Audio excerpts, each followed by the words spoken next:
Dando continuidade à nossa semana do transporte, hoje é a vez da EcoR3, uma empresa de concessão de rodovias. Vamos dar uma passada geral nos seus dados aí, olhar o relatório do segundo TRI de 2021 para ver se foi interessante, se trouxe lucro, se trouxe prejuízo, passar em alguns indicadores fundamentalistas para ver se a empresa é eficiente, se a empresa é eficaz, se ela tem rentabilidade e também aquela análisezinha gráfica que eu gosto de fazer, eu gosto de viajar nos gráficos lá no final do vídeo, beleza? Para ver se é um bom ponto de entrada na empresa. Então fica aqui comigo, tá bem legal, interessante esse vídeo. Bora lá, EcoR3. Então vamos lá, a Eco Rodovias é uma empresa de concessão de rodovias, você já deve ter pago algum pedágio aí para ela, já deve ter botado um lucrozinho no bolso dela. Eu já coloquei na Eco 101, que fica uns 10 km aqui para trás, na BR 101 aqui do Espírito Santo. Esse aqui é o histórico de concessão que ela foi adquirindo ao longo dos anos. Em 2018 e 2019 foi até interessante que ela ganhou a concessão de 4 rodovias. Isso aqui gera retorno para a empresa. E aqui é o histórico da receita operacional líquida dela no longo prazo. Falando dos números da empresa agora, atualmente a sua ação está sendo negociada a R$ 9,68. A sua valorização, na verdade, foi uma desvalorização nos últimos 12 meses de 26,22% e no mês atual desvalorizou mais 3,78%. Ela não é pagadora de dividendos hoje em dia e o seu free float é de 48,72%. O histórico dos dividendos dela, do dividend yield dela, é o seguinte, a média é de 5,53. Vamos entender isso aqui. Desde 2018 para cá, ela parou de pagar dividendos e ela já teve um histórico aqui até interessante. Já pagou 5%, 8%, 12%, mas foram em 3 anos só aproximadamente. 2013, 2014 e 2015. Depois era tudo abaixo ali dos 2%, 3%. Então, ela não tem uma constância de dividendos no longo prazo. Se você busca uma carteira previdenciária, essa empresa aqui não seria tão interessante assim. O PL dela hoje atual é um PL de menos 19,61 e a média histórica é de 3,92. Mas por que está negativo? Porque é preço sobre o lucro. Então, ela divide o preço dela pelo lucro, que hoje em dia é um lucro negativo, é um prejuízo, então gera um PL negativo. E o preço sobre valor patrimonial dela é 3,43 e a média 18,39. Então o mercado ainda está disposto a pagar 3,4 vezes a mais do que ela tem de valor patrimonial, mesmo ela gerando prejuízo. O patrimônio dela hoje é de 1,9 bilhões e o valor de mercado é de 6,7 bilhões. Então esse preço sobre valor patrimonial seria esse aqui, ó. O preço de mercado hoje em dia dela e o valor patrimonial seria esse. Então se você multiplicar isso aqui por 3,43 vai chegar no valor de mercado dela. Resultado do segundo trimestre de 2021 da empresa, receita líquida dela aumentou 32,3% em relação ao segundo TRI de 2020. Seu EBITDA aumentou 32,6%, o seu lucro líquido aumentou 260% em relação ao mesmo período do ano passado, isso é interessante, mas aqui a gente percebe que ela teve lucro esse trimestre. Lá no PL que a gente falou, o PL é negativo porque ela gera prejuízo, mas lá o lucro ele é anualizado, aqui é o trimestre, tá bom? O CAPEX seriam as despesas com investimentos, aumentou 8% em relação ao mesmo período do ano passado e a sua dívida líquida teve uma certa diminuição, tá muito interessante. Então ela aumentou o lucro dela em relação ao mesmo período e diminuiu a sua dívida. Isso é um sinal positivo para a empresa, tá bom? Diminuiu 12,8% em relação ao segundo TRI de 2020. E aqui embaixo um indicador de endividamento da empresa que seria o dívida líquida sobre EBITDA, saiu de 3,3 vezes para 2,6 vezes. Isso aqui o que significa? Em quanto tempo a empresa conseguiria pagar a sua dívida utilizando apenas o seu caixa? Então ela pagaria hoje a sua dívida em 2,6 anos utilizando apenas o caixa que ela gera. Beleza? Margem bruta, indicador de eficiência, atual é 41,38 e a média histórica é de 47,33. Então é uma margem bruta boa. O ROI, que é o indicador de rentabilidade, hoje está em menos 17,48 e a média de menos 55,89. Então é um ROI negativo porque a empresa está gerando prejuízo aí anualizado. Receita líquida dela no longo prazo é crescente e constante, interessante. O lucro líquido dela é um lucro que não é crescente e constante, já teve alguns momentos de prejuízo, entregava proventos às vezes até maior que o lucro que ela obtinha e depois aqui 2019, 2020 teve prejuízo de novo e em 2021 também aqui está com prejuízo. Então o lucro dela agora no trimestre foi positivo, mas anualizado ainda está no prejuízo. Patrimônio da empresa era um patrimônio até grandinho aqui, depois perdeu o patrimônio e hoje teve essa barra gigantesca de patrimônio. Aí se você olhar só esse ponto isolado, igual a gente viu lá no início, fala, nossa, a empresa está com patrimônio muito bom, cresceu o patrimônio muito rapidamente.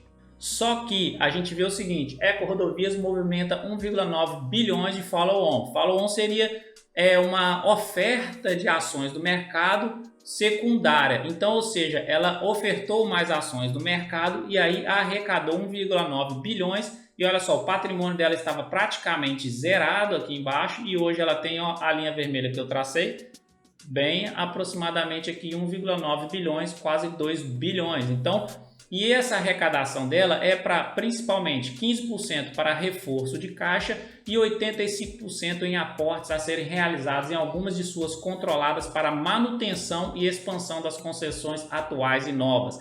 Provavelmente é mais para manutenção, que a gente viu que manutenção em rodovias é caríssimo, a taxa de depreciação é muito alta.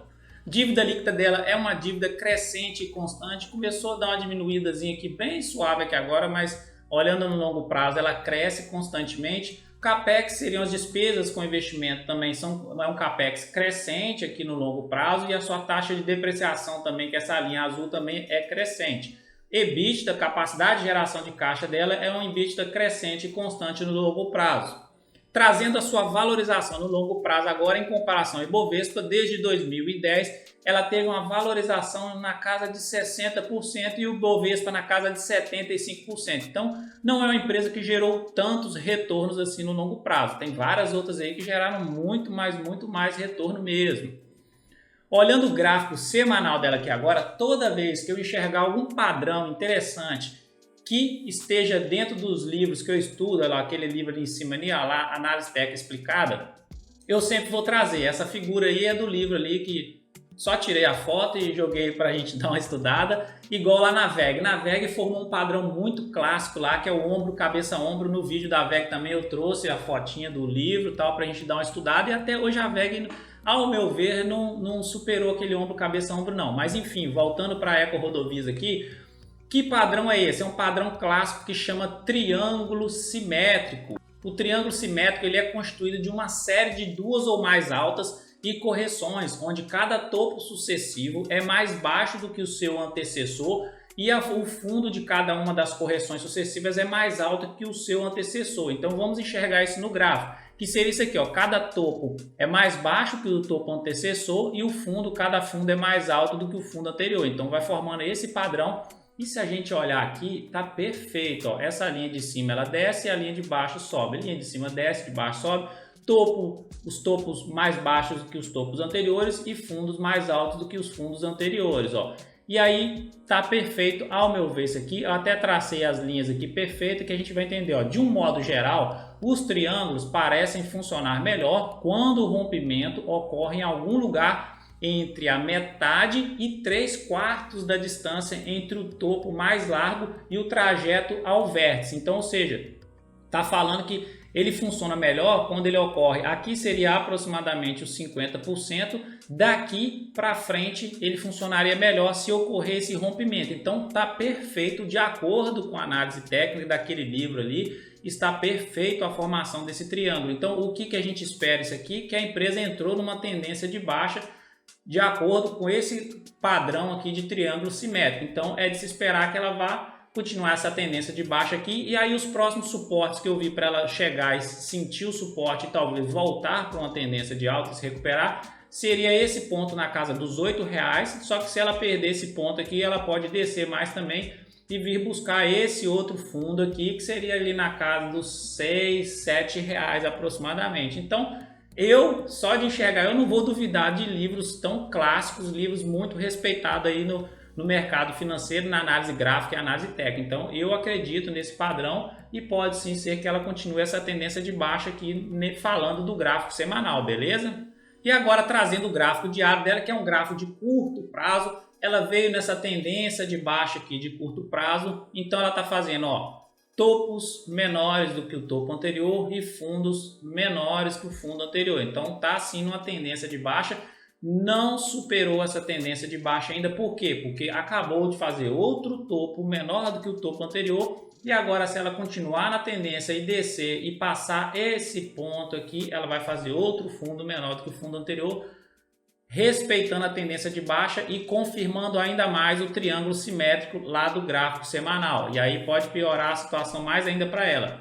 E o MACD dela aqui é a mesma coisa, vem descendo, respeitando essa tendência de baixa aqui, apesar dele ter cruzado o azul para cima da laranja aqui. Isso aqui é um sinal de curto prazo que poderia ela reverter essa tendência, mas eu acho que ela já está no final do MACD aqui e vai começar a fazer a curva para baixo aqui agora.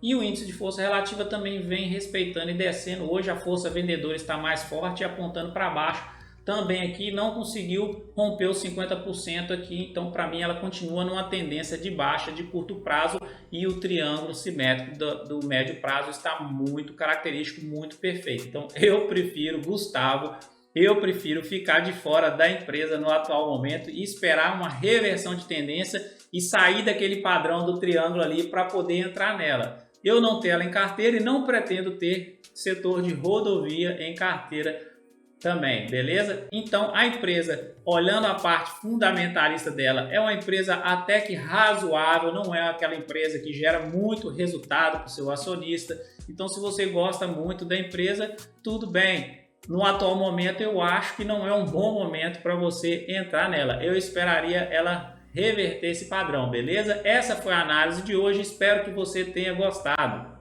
Então é isso, se você gostou desse vídeo, já dê aquele like aí pra gente, já ajuda o canal a crescer fazendo isso. Se você compartilhar, comentar aqui embaixo, melhor ainda, o YouTube vai entender que essa parada foi relevante, vai falar, opa, vou recomendar isso para mais e mais gente e a gente consegue alcançar muitas pessoas, não é verdade? E se você ainda não se inscreveu, tá esperando o quê? Se inscreva aqui no canal, meu amigo. Ative esse sininho de notificação, porque se não ativar não adianta só inscrever, senão você vai ter que ficar procurando tudo depois, beleza? Aí quando você ativa esse sininho, o YouTube já faz todo o trabalho para você, já vai mandar meus vídeos bacanas aí para você e você vai fazer um bom investimento, não é verdade?